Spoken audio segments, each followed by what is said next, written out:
Ambassador, thank you again for speaking to us. Over the last few years, we've spoken a number of times about the war in Ukraine, which you've often referred to as the special operation in Ukraine. But I just want to, in this moment, get your assessment on the conflict, where it's at, and what Russia's position is in this moment.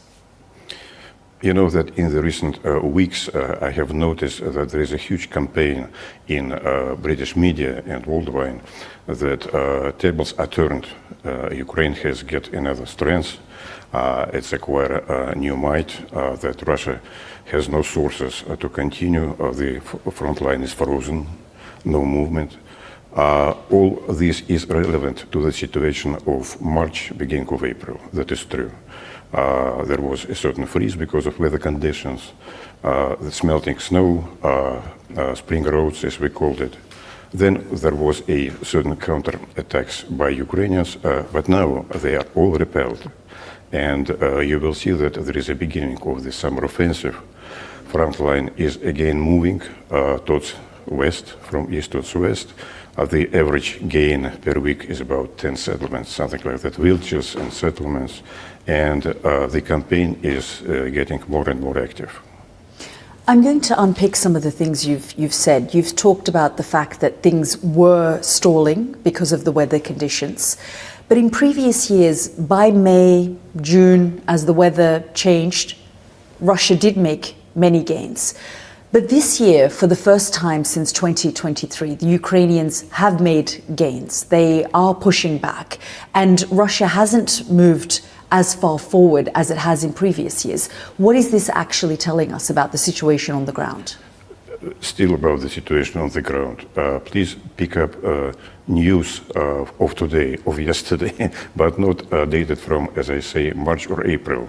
Situation has changed. Yes, Ukrainians has got some square kilometers during their counteroffensive, but it is all repelled back right now.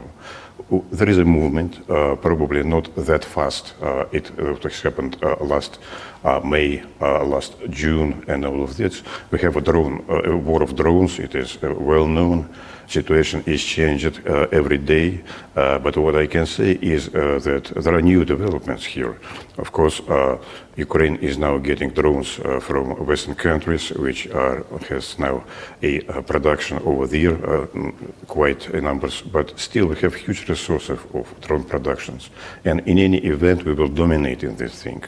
What I also would like to say about that there is a new phase unfortunately, in this war, since Ukrainian troops have started to target civilian objects in Russia. Last night they have targeted civilian bus, 7 killed, 11 wounded. The most striking case is, of course, this college in Starobelsk, where there were attacks by 16 Ukrainian drones in 4 waves. So they killed 21 youngsters and enormous of people. I guess more than 60 has been wounded. It is pure civilian issue. So we have to do something about that. And you're denying that the Russians have been targeting civilians over the course of the last few years? I mean, the death toll of targeting of civilians over the month of April in Ukraine has been one of the highest since the conflict has begun. Hundreds of civilians have been killed. In fact, the drone attacks that are taking place across cities in Ukraine by Russia, targeting civilians, has gone up. Is that a tactic of terrorizing the civilian population because you are not moving forward on the front lines? We do not. We do not terrorize at all. As all newspapers has published, we have a huge attack the day before yesterday on Kiev and Dnipro. But how many civilians died? 6 of it. At the same time, we have destroyed. The Ukrainian reports are saying something completely different. In Kiev. Just in Kiev, but across the country, over 80 civilians were killed, over 100 wounded. But in Kiev, we destroyed 10 military production facilities. 10. In Dnipro, 3 also military production facilities. And in the region of Kharkov, 201 major, they're huge. So we targeted it with ballistic missiles, but civilians losses are very small over there. Several hundred were killed over April, according to reports. But, Ambassador, in previous years, we've never spoken about the scale in which the Ukrainians are targeting infrastructure deep inside Russia. This has also changed and frankly shifted in this war as well. The Ukrainians now have capabilities where they are targeting inside Russia. St. Petersburg was hit. We know that targets in Moscow were hit. Oil refineries continue to be targeted as well. So when you say things have shifted, they have also shifted to the benefit of the Ukrainians in this conflict. There is a huge difference because we do not intentionally targeting the civilians over there. As for Ukrainians, they do it intentionally. It is civilian infrastructure. Ambassador, we've talked in the past about the number of civilians, and I've been in Ukraine where homes were hit in certain areas. I've gone deep underground. Am I interviewing you or you're interviewing me? But I'm letting you know that when you say Russia doesn't intentionally kill civilians, several hundred were killed in April alone, the highest civilian target since this war began. And I have been in Ukraine where civilians have been killed. No. Yeah, that's a tragedy. I'm sure that's a tragedy. And Ukraine can stop this war immediately if they will withdraw from the Russian regions over there. Russia can also stop this war immediately. No, we have in fact, President Putin on Victory Day last month said that this war is coming to an end. Yes. What does that mean? Very simply, he has deciphered this later on and has said, given the situation on the ground, he believes that the war will come to an end pretty soon. We will, of course, prefer diplomatic and political means to achieve our goals, negotiation process and so on, and we will achieve it. But if this will not happen, then we have to achieve it by military means, unfortunately.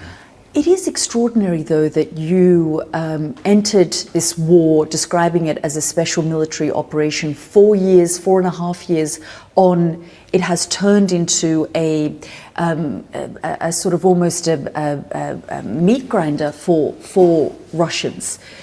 Intelligence shows that between 15 and 20,000 Russians are being killed in this war, that you are struggling to recruit fighters. In fact, you've recruited fighters from countries like Yemen, for example, from African states. I mean, we've done investigations inside the country as well, where there are a number of foreign fighters being recruited because you can't recruit enough Russians to fight this war.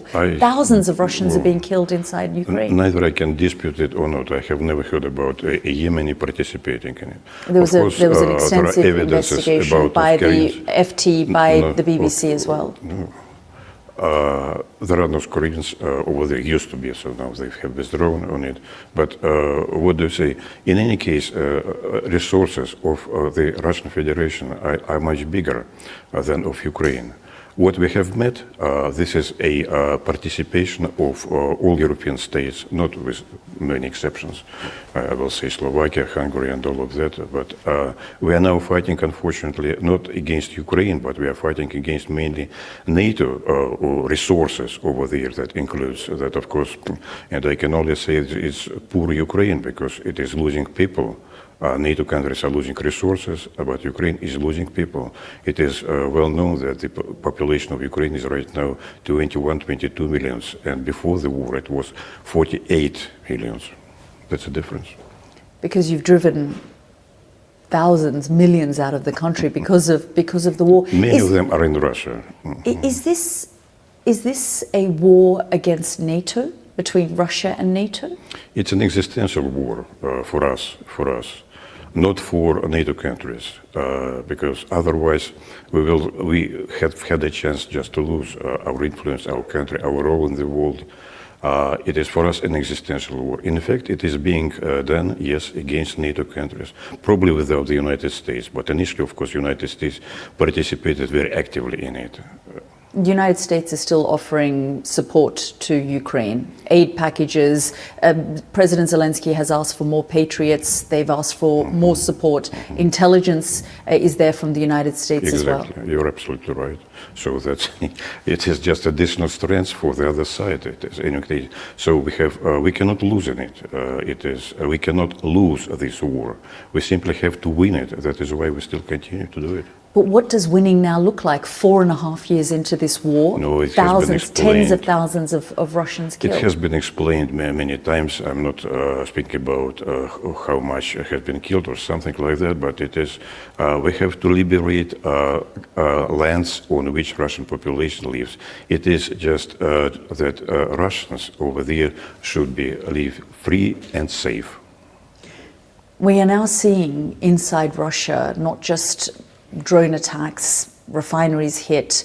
We know that your naval fleet was hit as well by the Ukrainians several times. This war is impacting Russia in a bad way as well. In fact, its economy has contracted. Russia's economy is being impacted. And now there are senior Russian officials telling Vladimir Putin, your president, that he cannot continue to invest in this way and in the manner that he has in this war.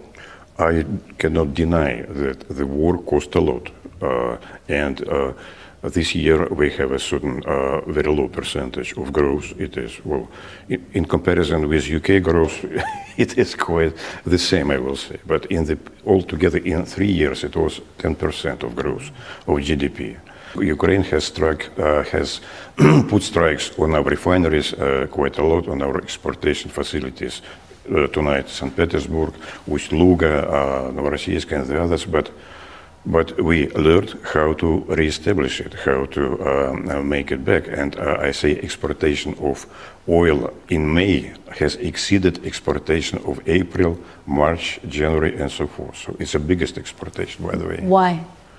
Because we learned how to deal with that. Or was it the war in Iran, which then put pressure on them? Exportation from Russia of oil to the other countries, it has nothing to do with Iran. But we learn how to re-establish facilities that has been damaged by Ukrainian drones. But we've also seen sanctions, for example, by the UK eased on third countries getting those supplies from Russia because of the pressure that the international community is facing as a result of the Iran war. So that has helped Russia. UK sanctions has been announced. I wouldn't say that they have changed anything in our policy at all. We hardly notice, of course, what they are doing. Yes, there are sanctions, and there is an effect of these sanctions, a cumulative effect on it. But we still deal with that. We are not ruined. The economy is not ruined. It's very far from it. It is. We still have it. It is in place. We are inventing new ways of production of weapons. It is no doubt. We have human resources. Why do we recruit some people from India and all of that? It is not mainly, it is for work, because Russian territory is very big, so we need more people, of course. It has been established very many years ago, and if there are countries which would like to supply us with workforce, of course it is a positive thing, it is for us. But as you say, the Russian economy, there was actual growth in previous years, and you were making gains on the battlefield. But you have to admit that things have shifted with the economy and with your gains on the battlefield. Well, I haven't said it before. It is nothing new in it, of course. War costs quite a lot of money, and we have to get this money, so to supply it, to continue, yes. And but as I have said, it's just a repetition. But the economy is not failed. It is continuing to do. Well, we have, of course, dealing with money now. The central bank is lowering the level of borrowing. Inflation is not high. So inflation is high, taxes have increased.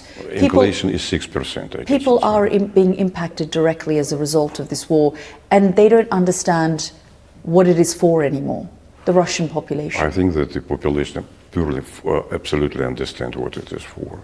It is not for territories, it is for people. It is for people that speak Russian, live Russian, understand Russian, and do not live together with Ukrainian current government, which now just what they are doing. It is Ukrainian National Army that has that was cooperating with Nazi Germany during the war. So now these are gods of Ukraine. They are rebirthing them. They have taken one from Luxembourg and they're burying it in the national monument. They don't want to associate with that. It is. Are you surprised, though, with the how enterprising the Ukrainians have been, whether it was drone production within their own country, the fact that they're able to target deep within Russia as well? Has that surprised Russia, the Russian government, your leadership? It's a means, it's a new mean, of course, new instrument in just outsourcing production to various countries, including United Kingdom, Denmark, what was Canada, and others. This kind of outsourcing, it is just make vulnerable these countries. So at some point, if they continue to do this, so we have to find some countermeasures. And I'm not speaking about which, but we know the addresses. We have published it publicly, and it will be easy targets. When you say countermeasures against these Western European countries, I am not going to decipher this, but believe me, we will find ways in case it will be needed. At the moment, there is no need in it. But they can be taken. Does that include the UK? Why not, of course. If Ukraine is supplying Ukrainian army with armament, yes, it will be including UK. Is that a warning, a threat? Nothing it is. It is just, we are on different sides of this story with the United Kingdom. United Kingdom is doing everything to destroy, as they say, to make a strategic defeat of Russia. We know about that.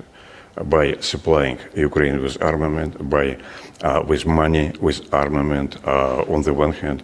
On the other hand, it is accepting new sanctions, new pressure on Russia, everything. Third, it is undermining negotiations that were in place with participation of Americans, of President Trump, and all of that. So, three things.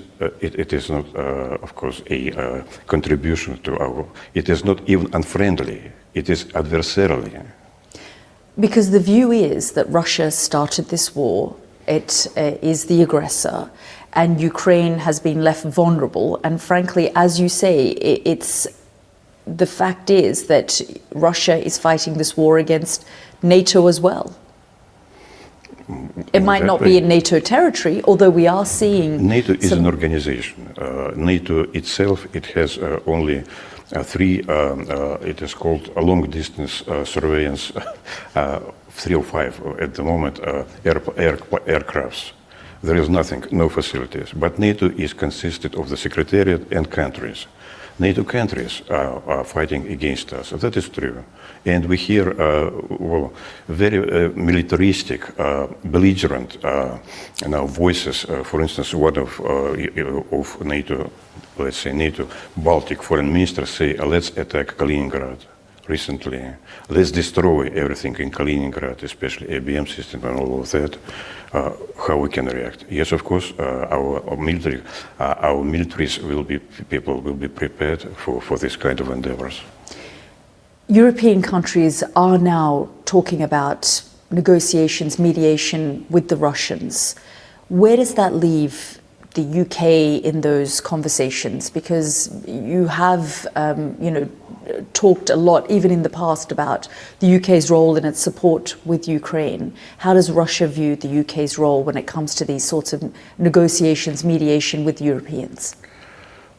European countries are talking about something, we know that, but we do not see any preparedness for serious negotiation. On our side, we, for dialogue, always ready.